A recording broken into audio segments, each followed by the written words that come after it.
Assalamualaikum warahmatullahi wabarakatuh. Perkenalkan, nama saya Hendrik Saudara Kakak, NIM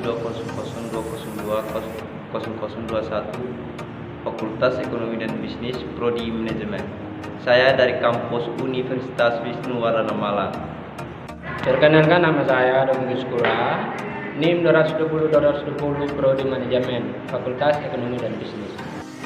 Perkenalkan, nama saya Adriana Kakak, NIM 20020200015 dari Prodi Manajemen Universitas Wisnuwardana Malang. Perkenalkan, nama saya Sophia Kaliboba, NIM 20020200018, Prodi Manajemen Fakultas Ekonomi dan Bisnis. Saya dari kampus Universitas Wisnuwardana Malang. Di sini saya akan menjelaskan tentang usaha keripik talas, cara membuatnya. Hai semua, pada video kali ini Ambu membuat keripik talas dan tentunya disertai dengan tips agar keripiknya enak, renyah, warnanya bagus, dan tentunya tidak menimbulkan rasa gatal ketika dimakan. Nah, yang penasaran dengan proses pembuatan keripik talas ini, tonton video ini sampai selesai. Ketika mengolah talas harus dilakukan dengan cara yang benar. Kenapa? Karena ternyata talas ini mengandung satu zat yang bernama oksalat yang bisa menimbulkan rasa gatal ketika dimakan. Dan juga ternyata oksalat ini bisa menghambat absorpsi kalsium di dalam tubuh kita. Dan ternyata oksalat ini ada dua jenis, ada asam oksalat yang dapat larut dalam air dan satu lagi garam oksalat atau kalsium oksalat yang tidak bisa larut di dalam air. Nah, ini kita perlu perlakuan yang khusus untuk menghilangkan kandungan oksalat pada talas. Berikut adalah cara mengolah talas. Setelah talas kita kupas, kita cuci bersih dengan menggunakan air mengalir. Hal ini bisa mengurangi kandungan asam oksalat pada talas. Kemudian kita iris talas, bentuknya sesuai dengan selera. Akan lebih baik kalau menggunakan parutan. Ini akan menghasilkan ketebalan keripik yang sama, sehingga nanti ketika digoreng keripiknya akan matang bersamaan, sehingga tidak ada yang belum matang ataupun terlalu gosong. Setelah diiris, kita cuci kembali talasnya, dan pencucian ini bisa dilakukan beberapa kali, 3-5 kali, sampai airnya menjadi bening atau lendir pada talasnya mulai menghilang. Proses pencucian ini sangat penting karena ini bisa membantu mengurangi kandungan asam oksalat yang terdapat pada talas. Karena asam oksalat ini larut dalam air, sehingga proses pencucian ataupun perendaman bisa menjadi salah satu cara untuk menghilangkan kandungan oksalat pada talas.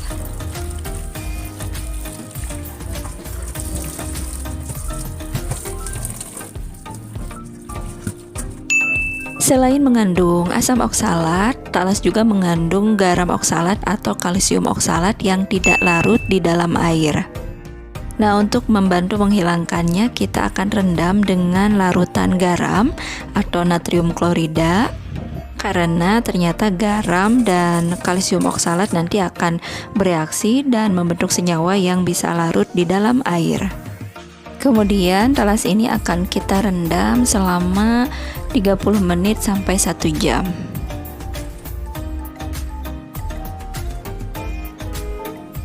Nah, ini adalah talas yang sudah kita rendam dengan menggunakan air garam. Kita akan tiriskan, kemudian kita cuci bersih. Setelah dicuci bersih, untuk menghasilkan keripik yang lebih renyah, lebih terasa bumbunya dan juga warnanya yang bagus, Ambo akan rendam dengan menggunakan air panas bersama dengan bumbu dan baking soda.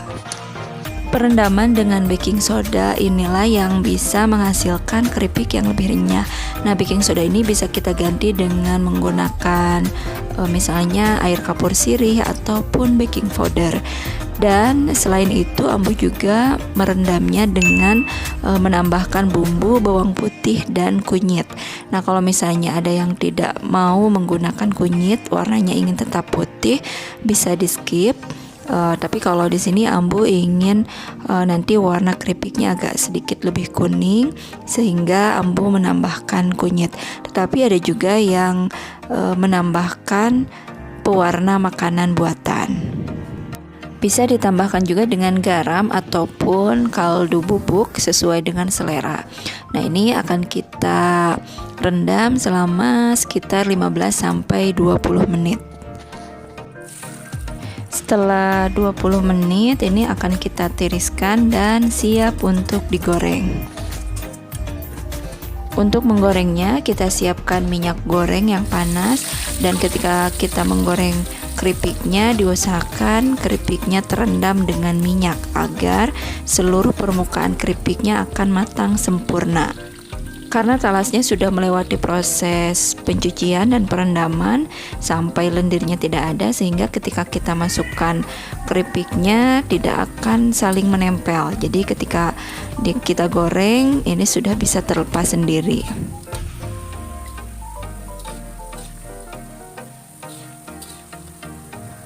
Kita goreng keripik talas ini sampai matang atau sampai berwarna kuning keemasan, atau ditandai sudah tidak ada lagi gelembung pada keripiknya seperti ini.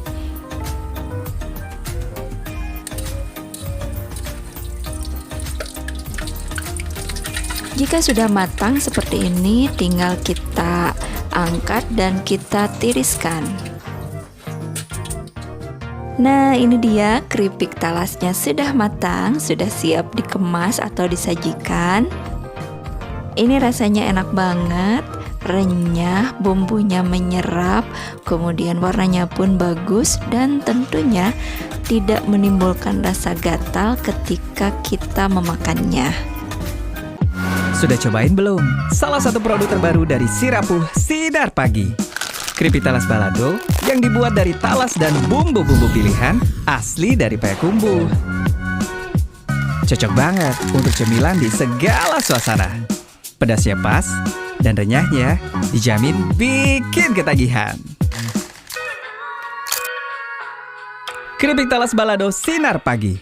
Karena kami percaya cinta itu datangnya dari mata turun ke perut.